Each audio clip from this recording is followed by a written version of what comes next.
Good morning दोस्तों। तो एक बार फिर से महत्वपूर्ण current affairs and GK GS लेके आए हैं, जो कि स्पेशली ये जो सेट बनाया गया है वो बिहार पुलिस और आने वाले जो दरोगा एग्ज़ाम हो या बीपीएससी चाहे अन्य एग्ज़ाम जो भी है उन सभी में होगा। तो खास करके बिहार पुलिस का एग्ज़ाम का डेट दे चुका है, तो आप लोग लगातार बने रहिए और करेंट अफेयर्स के साथ साथ जीके जीएस भी देखते रहिए। तो चलिए स्टार्ट करते हैं। आप लोगों से रिक्वेस्ट है कि जिन दोस्तों ने अभी तक चैनल को सब्सक्राइब नहीं किए हैं वो सब्सक्राइब कर लें और चैनल को देखते रहें। और इसमें बहुत वीवीआई क्वेश्चन है, आने की संभावना 100% है, तो आप इसे इग्नोर मत कीजिए। अगला क्वेश्चन से स्टार्ट करते हैं। पहला क्वेश्चन देखिए, कह रहा है कि अमृत भारत स्टेशन योजना के तहत केंद्र सरकार ने पहले चरण में कितने स्टेशन को शामिल किया है। ध्यान रखिएगा, पूछा जा रहा है कि अमृत भारत स्टेशन योजना के तहत केंद्र सरकार ने पहले चरण में कितने स्टेशन को शामिल किया है। बहुत वीवीआई क्वेश्चन है, ध्यान रखिएगा। आंसर हो जाएगा 508। 508 स्टेशन को पहले चरण में शामिल किया गया है, जिसके तहत क्या किया जाएगा, तो इस योजना के तहत केंद्र सरकार ने उस स्टेशन का आधुनिकीकरण करेगी। ठीक है, टोटल इस योजना में जो है केंद्र सरकार ने 1309 रेलवे स्टेशन को शामिल किया है, जिसमें पहले चरण में कितना, तो 508। और यह प्रथम चरण में 10 राज्य के जो स्टेशन हैं उसी को शामिल किया है, जिसमें गुजरात, कर्नाटक, झारखंड, केरल, मध्य प्रदेश, महाराष्ट्र, उड़ीसा, तमिलनाडु और आंध्र प्रदेश। ध्यान रखिएगा, इस योजना के तहत जो आधुनिकीकरण की जाएगी, इसमें लागत जो है लगभग 24,470 करोड़ रुपये खर्च होंगे। 24,470 करोड़ रुपये। ध्यान रखिएगा कि वर्तमान में रेल मंत्री जो हैं अश्विनी वैष्णव हैं। ठीक है, तो इम्पोर्टेंट क्वेश्चन है, केंद्र सरकार के तहत कितने टोटल स्टेशन को आधुनिकीकरण होगी, तो 1309, जबकि पहले चरण में कितना, तो 508 स्टेशन को शामिल किया गया है। तो चलिए देखते हैं अगला क्वेश्चन। इनसे रिलेटेड जितने भी बात बता रहा हूँ क्वेश्चन से रिलेटेड, वो सभी के सभी वीवीआई हैं, तो आप उसे इग्नोर मत कीजिएगा, उससे रिलेटेड भी क्वेश्चन पूछा जा सकता है। ठीक है, तो चलिए अगला क्वेश्चन देखते हैं। कह रहा है कि झारखंड विधानसभा ने प्रतियोगी परीक्षा का पेपर लीक करने वाले पर कितना जुर्माना और कैद की सज़ा प्रावधान का विधेयक पास किया। बहुत इंपॉर्टेंट क्वेश्चन है ये, सभी स्टूडेंट के लिए तो बहुत इंपॉर्टेंट है, क्योंकि झारखंड विधानसभा ने जितने भी प्रतियोगी परीक्षा होते हैं उसमें पेपर लीक का जो मामला आ जाता है, उसमें अब एक कानून बना दिया गया है कि अब पेपर लीक मामले में उसे सज़ा भी होगी और पैसे का जुर्माना भी देना पड़ेगा। तो आंसर क्या हो जाएगा, तो आंसर हो जाएगा 2 से 10 करोड़ जुर्माना और उम्र कैद। तो आंसर नंबर इसका क्या हो जाएगा, डी नंबर हो जाएगा। इसमें कहा गया है कि 2 से 10 करोड़ जुर्माना भी होगी और उम्र कैद भी होगी। अगर कोई अभ्यर्थी प्रथम बार नकल करते हुए खुद पकड़े जाते हैं तो उसे 1 साल की कैद और 5 लाख जुर्माना किया जाएगा, जबकि दूसरी बार अगर पकड़े जाते हैं तो 3 साल कैद और 10 लाख का जुर्माना दिया जाएगा। लेकिन अगर कोई पेपर लीक मामले यानी कोई पेपर लीक करते हुए पकड़े जाते हैं तो उसे 2 से 10 करोड़ रुपये तक जुर्माना और आजीवन कारावास होगी। ध्यान रखिएगा, इसमें यह भी कहा गया है कि अगर कोई जुर्माना नहीं भरता है तो उसे 3 साल का एक्स्ट्रा सज़ा फिर से देना पड़ेगा, यानी एक्स्ट्रा 3 साल और रहेगा, यानी 10 साल और एक्स्ट्रा 3 साल। ठीक है, तो ध्यान रखिएगा। तो इस तरह से जो है आपके लिए महत्वपूर्ण है, तो आंसर हो जाएगा 2 से 10 करोड़ जुर्माना और उम्र कैद। कौन सरकार क्या है, तो झारखंड सरकार। ध्यान रखिएगा, झारखंड के जो मुख्यमंत्री हैं कौन है, हेमंत सोरेन है। ध्यान रखिएगा, हेमंत सोरेन। चलिए अगला क्वेश्चन देखते हैं। नेक्स्ट क्वेश्चन देखिए, कंप्यूटर से संबंधित है। कह रहा है कि केंद्र सरकार की कंप्यूटर इमरजेंसी रिस्पॉन्स टीम, केंद्र सरकार की कंप्यूटर इमरजेंसी रिस्पॉन्स टीम ने अकीरा को लेकर देशवासियों को सचेत किया है। तो क्या है, यानी अकीरा के बारे में पूछा रहा है, देशवासियों को सचेत किया, यह क्या है। तो ध्यान रखिएगा, आंसर क्या हो जाएगा, आंसर हो जाएगा इसका रेशम वेयर है। ऑप्शन नंबर क्या हो गया, ए हो गया। रेशम वेयर एक प्रकार का प्रोग्राम होता है और जो है ये कंप्यूटर में घुस के जो कंप्यूटर के जो डाटा हैं उसकी चोरी करता है। ठीक है, और उसके बदले में जो कंप्यूटर के मालिक हैं उससे वो पैसे मांगता है। एक तरह से आप कह सकते हैं कि किडनैपिंग टाइप का है। तो ध्यान रखिएगा, रेशम वेयर क्या है, तो एक प्रकार का सॉफ्टवेयर है जिससे कि क्या होता है, कंप्यूटर में चली जाती है और वहाँ के डाटा को हैक कर लेती है और उसके बदले उसके मालिक से पैसे लेती है। तो ध्यान रखिएगा, इसीलिए जो है केंद्र सरकार ने इमरजेंसी रिस्पॉन्स टीम के द्वारा अकीरा जो उसका नाम है, जो रेसमवेयर है, उसके लिए देशवासियों को सचेत किया है। तो आंसर क्या हो जाएगा? रेसमवेयर, जो कि क्या है? एक सॉफ्टवेयर है। ध्यान रखिएगा। नेक्स्ट क्वेश्चन देखते हैं। कह रहे किस देश के खिलाड़ी एलेक्स हेल्स ने इंटरनेशनल क्रिकेट से रिटायरमेंट लेने की घोषणा की है? तो आंसर क्या हो जाएगा? ध्यान रखिएगा, आंसर हो जाएगा इंग्लैंड के खिलाड़ी हैं। तो ऑप्शन नंबर क्या हो गया? बी। ठीक है, तो किस देश के हैं? तो इंग्लैंड के। इंग्लैंड के खिलाड़ी एलेक्स हेल्स ने इंटरनेशनल क्रिकेट से रिटायरमेंट लेने की घोषणा की, यानी इंटरनेशनल क्रिकेट वो अब नहीं खेलेंगे। तो करेक्ट आंसर क्या हो जाएगा? बी हो गया, इंग्लैंड। नेक्स्ट क्वेश्चन देखते हैं। कह रहा है हिरोशिमा दिवस कब मनाया जाता है? बहुत इंपॉर्टेंट क्वेश्चन है, ध्यान रखिएगा। हिरोशिमा दिवस जो है 6 अगस्त को मनाया जाता है। ऑप्शन नंबर क्या हो जाएगा? बी हो जाएगा, हिरोशिमा दिवस। हिरोशिमा दिवस पे क्यों मनाया जाता है? तो ध्यान रखिएगा, सेकेंड वर्ल्ड वॉर में जो है यहाँ पे क्या किया था? बम गिराया गया था। ठीक है, तो सेकेंड वर्ल्ड वॉर के समय मित्र देश की लगभग जीत हो चुकी थी, और तब जो है जो अमेरिका के राष्ट्रपति थे हेनरी ट्रूमैन, उन्होंने 1945 में जापान पे 2 बम गिरा दिए थे, एक 6 अगस्त को और दूसरा 9 अगस्त को। ठीक है, 6 अगस्त को जो गिराया गया था उस बम का नाम था लिटिल बॉय, और 9 अगस्त को जो बम गिराया गया था उसका नाम था फैटमैन। और जो है जापान के 2 शहर को तबाह कर दिए, और साथ ही वहाँ 2 लाख से अधिक लोगों की जान चली गई, और जो जापान के जो शहर है हिरोशिमा और नागासाकी पूरी तरह से बर्बाद हो गया। और इस तरह से जो है अमेरिका पहली बार वहाँ पे बम गिरा के क्या किया? पहली और आखिरी बार जो है बम गिरा के पूरी तरह से जापान को कब्जे में ले लिया। तो ध्यान रखिएगा, आंसर क्या हो जाएगा? हिरोशिमा दिवस मनाया जाता है 6 अगस्त को, जो कि लिटिल बॉय नामक बम गिराया गया था। तो ध्यान रखिएगा, आंसर हो जाएगा 6 अगस्त। अगला क्वेश्चन कह रहा है कि इंडियन एयरफोर्स को किस देश से anti tank guided missile spike non line of site प्राप्त हुई है? ठीक है, तो आंसर क्या हो जाएगा इसका? तो आंसर हो जाएगा इजराइल से। ऑप्शन नंबर क्या हो जाएगा? डी हो जाएगा। इंडियन एयरफोर्स को, ठीक है, एंटी टैंक गाइडेड मिसाइल यानी spike non light of site, ये जो है मिसाइल प्राप्त हुई है। ध्यान रखिएगा, ये हेलीकॉप्टर से लगभग 50 किलोमीटर और भूमि से लगभग 32 किलोमीटर तक के रेंज को टारगेट करती है, यानी सटीक निशाना लगाती है। ठीक है, ध्यान रखिएगा कि इजराइल के वर्तमान में पीएम कौन है? तो बेंजामिन नेतन्याहू। राजधानी कहाँ है? तो जेरूसलम या यरूशलम बोला जाता है। तो ध्यान रखिएगा, एंटी गाइडेड मिसाइल का जो एयरफोर्स को प्राप्त हुआ किस देश से? तो इजराइल से। चलिए अगला क्वेश्चन देखते हैं। आप लोगों से दोस्तों रिक्वेस्ट है कि जिन दोस्तों ने अभी तक चैनल को सब्सक्राइब नहीं किए हैं वो प्लीज़ सब्सक्राइब करके सपोर्ट करें। आपके एग्जाम के लिए बहुत महत्वपूर्ण क्वेश्चन को सिलेक्ट करके आपके बीच लाता हूं, तो इतना तो आप ज़रूर कर सकते हैं। तो चलिए नेक्स्ट क्वेश्चन देखते हैं। कह रहा है केंद्र सरकार की किस एजेंसी ने लैपटॉप, टैबलेट और कंप्यूटर के आयात पर प्रतिबंध लगा दिया है? बहुत वीवीआई क्वेश्चन है। केंद्र सरकार के एक जो है संस्था है, उसके द्वारा जो भी विदेशी लैपटॉप, कंप्यूटर जो आयात होती है उस पर प्रतिबंध लगा दिया गया है। तो आंसर क्या हो जाएगा? आंसर हो जाएगा इसका DGFT। ऑप्शन नंबर क्या हो गया? ए हो गया, DGFT यानी विदेश व्यापार महानिदेशालय के द्वारा लैपटॉप, टैबलेट, कंप्यूटर के आयात पे प्रतिबंध लगा दिया है।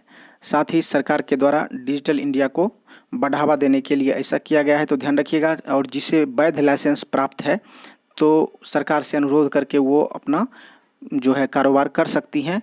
ठीक है, तो ध्यान रखिएगा, आंसर क्या हो जाएगा इसका? ऑप्शन नंबर ए, DGFT यानी विदेश व्यापार महानिदेशालय के द्वारा प्रतिबंध लगाया गया। चलिए अगला क्वेश्चन देखते हैं।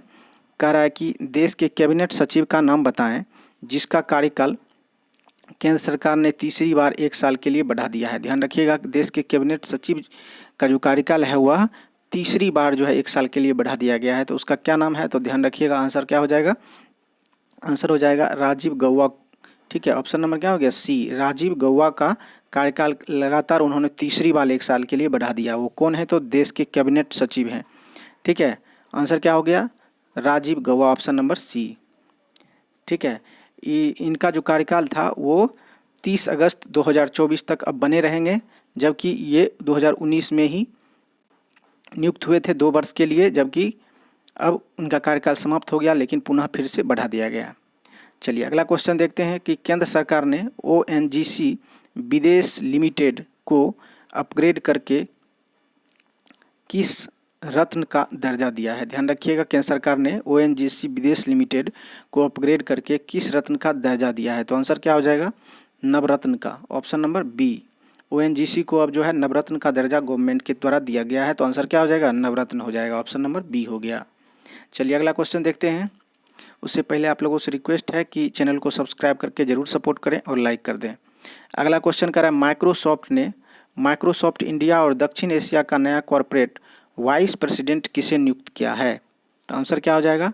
तो आंसर इसका हो जाएगा Puneet Chandok. Option number B हो गया। पुनीत चंदोक को जो है माइक्रोसॉफ्ट इंडिया और दक्षिण एशिया के जो कॉरपोरेट वाइस प्रेसिडेंट हैं उसे नियुक्त किया गया है। ध्यान रखिएगा, ये पूरे दक्षिण एशिया के जो व्यवसाय होते हैं उनको देखते हैं, साथ ही भारत, बांग्लादेश, भूटान, मालदीव, नेपाल और श्रीलंका, इन सभी में जो है इनकी देखरेख करते हैं, यानी अपने व्यापार का देखरेख करते हैं। ध्यान रखिएगा कि माइक्रोसॉफ्ट के संस्थापक कौन है? तो बिल गेट्स और पॉल एलन है। ठीक है। चेयरमैन कौन है? तो सत्य नडेला। तो आंसर इसका क्या हो जाएगा? पुनीत चंदोक हो गए इसके प्रेसिडेंट। ऑप्शन नंबर बी हो गया। नेक्स्ट क्वेश्चन देखते हैं कि भारत के किस पड़ोसी देश ने अमेरिका के साथ सुरक्षा समझौते को मंजूरी दी है? तो आंसर क्या हो जाएगा? तो आंसर इसका हो जाएगा पाकिस्तान। ठीक है। ऑप्शन नंबर सी। पाकिस्तान और अमेरिका के बीच जो सुरक्षा समझौता था वह 2020 में ख़त्म हो चुका था, तो फिर से अमेरिका और पाकिस्तान के बीच यह समझौता हो गया है। तो आंसर क्या हो जाएगा? इसका पाकिस्तान हो जाएगा, जो कि सुरक्षा समझौते पर हस्ताक्षर किया है। आंसर नंबर सी हो गया पाकिस्तान। नेक्स्ट क्वेश्चन कर रहा है कि सुप्रीम कोर्ट ने क्या आधार बताते हुए मानहानि के केस में राहुल गांधी को सजा पर रोक लगा दी है? आंसर क्या हो जाएगा? तो आंसर क्या हो जाएगा? ऑप्शन नंबर ए हो गया। ट्रायल जज द्वारा अधिकतम सजा देने का कोई विशेष कारण नहीं बताया। ध्यान रखिएगा, ट्रायल जज जो थे, जो अधिकतम सजा दी गई थी, तो उन्होंने अधिकतम सजा देने का कोई विशेष कारण नहीं बताया गया था, जिसमें कि राहुल गांधी ने मोदी सरनेम को लेकर टिप्पणी की थी और इसी के आधार पर उन्हें मानहानि का केस किया गया था। ध्यान रखिएगा, सुप्रीम कोर्ट के जो 3 जजों की बेंच है उन्होंने इसको केस से राहत दी और इस प्रकार से जो है उन्हें राहुल गांधी की सज़ा पे रोक लगा दी। तो आंसर क्या हो जाएगा? ऑप्शन नंबर ए हो जाएगा। ट्रायल जजों द्वारा अधिकतम सजा देने का कोई विशेष कारण नहीं बताया गया, जिसके कारण राहुल गांधी की सज़ा पे रोक लगा दी गई। तो ऑप्शन नंबर क्या हो जाएगा? ए हो जाएगा। नेक्स्ट क्वेश्चन देखते हैं, किस राज्य में वर्ष 2019 से 21 के बीच सबसे ज़्यादा महिलाएं और लड़कियां लापता हुई है? बहुत वीवीआई क्वेश्चन है, ध्यान रखिएगा। आंसर क्या हो जाएगा? तो आंसर हो जाएगा Madhya Pradesh. Option number B. Madhya Pradesh से सबसे ज़्यादा लड़कियां लापता हुई, जबकि दूसरे स्थान पे कौन है? तो पश्चिम बंगाल है, जहां से लड़कियां और महिलाएं लापता हो गई, जिसका कोई अता पता नहीं है और पुलिस इस बारे में भी कुछ नहीं कर पा रही है। तो ध्यान रखिएगा, ये एक बहुत बड़ा आंकड़ा है। ध्यान रखिएगा कि टोटल अगर देखें पूरे देश में तो लगभग 13.13 लाख लड़कियां और महिलाएं जो है गायब हो गई है। ध्यान रखिएगा, 13.13 लाख, इतनी ज़्यादा जो है बहुत बड़ा डाटा है जो कि गायब हो चुकी है। तो ध्यान रखिएगा, आंसर ने इसका हो जाएगा सबसे ज़्यादा मध्य प्रदेश, दूसरे स्थान पे कौन है? तो पश्चिम बंगाल। चलिए अगला क्वेश्चन देखते हैं। नेक्स्ट क्वेश्चन कह रहा है कि महाराष्ट्र सरकार ने किस उद्योगपति को पहला उद्योग रत्न अवार्ड देने का फैसला किया है? कौन से राज्य के द्वारा? तो महाराष्ट्र सरकार के द्वारा उद्योगपति को उद्योग रत्न अवार्ड देने का फैसला किया। आंसर हो जाएगा रतन टाटा। ऑप्शन नंबर क्या हो जाएगा? बी हो गया। रतन टाटा को उद्योग रत्न अवार्ड देने का फैसला किया गया है। ध्यान रखिएगा, आंसर नंबर क्या हो जाएगा? बी हो जाएगा। चलिए नेक्स्ट क्वेश्चन देखते हैं। कह रहा है कि स्वतंत्रता दिवस को लेकर प्रधानमंत्री नरेंद्र मोदी ने कौन सा अभियान शुरू किया? ध्यान रखिएगा, स्वतंत्रता दिवस को लेकर जो है अभियान शुरू किया गया, उसका नाम है मेरी माटी मेरा देश। ऑप्शन नंबर क्या हो जाएगा? ए हो जाए। इसके तहत सेना के जवान को भी शामिल किया गया है, जो कि एक गमले में मिट्टी और पौधे को लेकर जो है दिल्ली प्रस्थान करेगी और वहीं पे जो है अभियान को शुरू किया जा चुका है। तो वहीं पे होगा 15 अगस्त तक। आंसर क्या हो जाएगा? ऑप्शन नंबर ए, मेरी माटी मेरा देश। नेक्स्ट क्वेश्चन देखते हैं। हाल ही में जीवन बीमा निगम के प्रबंध निदेशक किसे नियुक्त किए गए हैं? आंसर क्या हो जाएगा?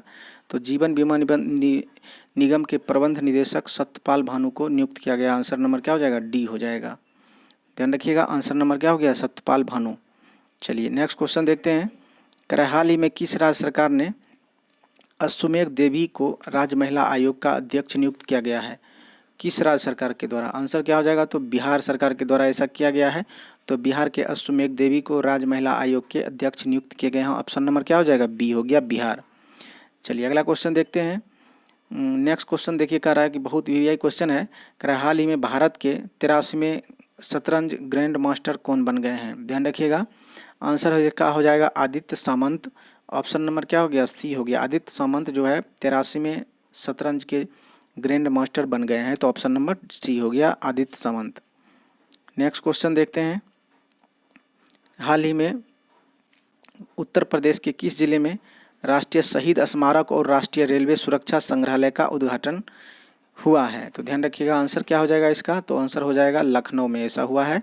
लखनऊ में जो है, उत्तर प्रदेश के लखनऊ में, जो कि उत्तर प्रदेश की राजधानी है, वहीं पे शहीद स्मारक और राष्ट्रीय रेलवे सुरक्षा संग्रहालय का उद्घाटन किया है। इसका करेक्ट आंसर हो जाएगा ए। चलिए अगला क्वेश्चन देखते हैं। नेक्स्ट क्वेश्चन करें, doctor APJ Abdul Kalam memories never die किताब का विमोचन किसने किया? ध्यान रखिएगा, APJ Abdul Kalam memories never die किताब का जो विमोचन किया है वो अमित शाह के द्वारा किया गया। तो ऑप्शन नंबर क्या हो जाएगा? सी हो जाएगा। बहुत वीवीआई क्वेश्चन है, ध्यान रखिएगा। चलिए अगला क्वेश्चन देखते हैं। उससे पहले आप लोगों से रिक्वेस्ट है कि जिस दोस्तों ने अभी तक सब्सक्राइब नहीं किया है, प्लीज़ सब्सक्राइब करके सपोर्ट जरूर करें। नेक्स्ट क्वेश्चन कह रहा है कि हाल ही में विश्व स्वास्थ्य संगठन ने किस देश को रूबेला मुक्त घोषित किया? ध्यान रखिएगा, रूबेला मुक्त जो घोषित किया है वो तिमोर लेस्ते और भूटान दोनों को किया है। तो इसका आंसर जो है ऑप्शन नंबर क्या हो जाएगा? डी हो जाएगा। ए और बी बोथ दोनों रूबेला मुक्त, रूबेला वायरस से होने वाली बीमारी है जो कि विश्व स्वास्थ्य संगठन के द्वारा मुक्त घोषित किया है, यानी रूबेला मुक्त। आंसर नंबर डी हो गया। नेक्स्ट क्वेश्चन देखते हैं। वृक्षारोपण जन अभियान के तहत उत्तर प्रदेश सरकार ने 15 अगस्त को कितने करोड़ पेड़ लगाने का लक्ष्य निर्धारित किया है? तो आंसर इसका हो जाएगा 5 करोड़ पेड़ लगाने का जो है निर्धारित किया है। तो ऑप्शन नंबर क्या हो जाएगा? ए हो जाएगा। वृक्षारोपण अभियान कौन से राज्य में? तो उत्तर प्रदेश में। कितना? 15 अगस्त तक 5 करोड़ पेड़ को लगाने का निर्धारित किया। ऑप्शन नंबर इसका ए हो जाएगा। नेक्स्ट क्वेश्चन कर रहा है, अंतर्राष्ट्रीय बाघ दिवस कब मनाया जाता है? अंतर्राष्ट्रीय बाघ दिवस जो है 29 जुलाई को मनाया जाता है। ऑप्शन नंबर क्या हो जाएगा? डी हो जाएगा। 29 जुलाई को अंतर्राष्ट्रीय बाघ दिवस मनाया जाता है। आपको बताना है, एक क्वेश्चन पूछ रहे हैं कि सबसे अधिक किस राज्य में बाघों की संख्या है? कमेंट जरूर कीजिएगा, सबसे अधिक किस राज्य में बाघों की संख्या है, आप लोग कमेंट कीजिए। नेक्स्ट क्वेश्चन कह रहा है कि लोकमान्य तिलक राष्ट्रीय पुरस्कार से 2023 में किसे सम्मानित किया गया है? ध्यान रखिए, लोकमान्य तिलक राष्ट्रीय पुरस्कार से सम्मानित किया गया है किसे? नरेंद्र मोदी को। ऑप्शन नंबर बी हो जाएगा, नरेंद्र मोदी। ठीक है, लोकमान्य तिलक राष्ट्रीय पुरस्कार 2023 से सम्मानित नरेंद्र मोदी को किया गया है। अगला क्वेश्चन है, वर्ल्ड वाइड वेब दिवस मनाया जाता है? ध्यान रखिएगा, वर्ल्ड वाइड वेब दिवस जो है मनाया जाता है कब? तो 1 अगस्त को मनाया जाता है। ऑप्शन नंबर क्या हो जाएगा? बी हो जाएगा। ठीक है, चलिए अगला क्वेश्चन देखते हैं। बहुत इंपॉर्टेंट क्वेश्चन है। तो दोस्तों ये जो है वीवीआई क्वेश्चन था आप लोग के लिए। आप लोगों को कैसा लगा जरूर बताइएगा। बिहार पुलिस के लिए विशेष स्पेशल रूप से बनाया है। ऐसे तो करंट अफेयर्स कुछ भी पूछा जा सकता है, लेकिन फिर भी इंपॉर्टेंट क्वेश्चन को आपके लिए लाए। तो आप लोगों से रिक्वेस्ट है सब्सक्राइब करके सपोर्ट करें और शेयर भी करें। तो आज के लिए थैंक यू, धन्यवाद।